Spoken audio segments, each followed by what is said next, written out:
I turned to the Chambers 20th Century Dictionary and I found these meanings for this word wilderness. Chambers 20th Century Dictionary திருப்பி இந்த வனாந்திரம் என்றால் என்ன அர்த்தம் என்பதை பார்க்க ஆரம்பித்தேன். Says a wild waste place, an uncultivated region, a confused mass.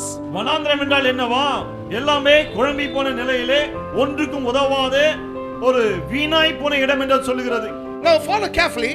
In this place of confusion, God saying, I will make a way for you. இப்படிப்பட்ட குழப்பமான இடத்திலே தான் தேவன் சொல்கிறார், நான் உனக்கு ஒரு வழியை ஏற்படுத்துவேன். In other words, he is saying, I will give you direction for life. அதாவது என்ன சொல்ல வருகிறார்? வாழ்க்கைக்கான திசையை நான் உனக்கு காட்டுவேன். I will help you advance in life. வாழ்க்கையிலே நீ முன்னேறி செல்ல நான் உனக்கு உதவி செய்வேன். I will give you a progress of motion forward. நீ முன்னோக்கி செல்லத்தக்கதான முன்னேற்றத்தை நான் உனக்கு தருவேன். And then he said, பிறகு சொன்னார், he said rivers will flow in the desert. அவாந்தர வெளியிலே ஆறுகள் ஓடும்.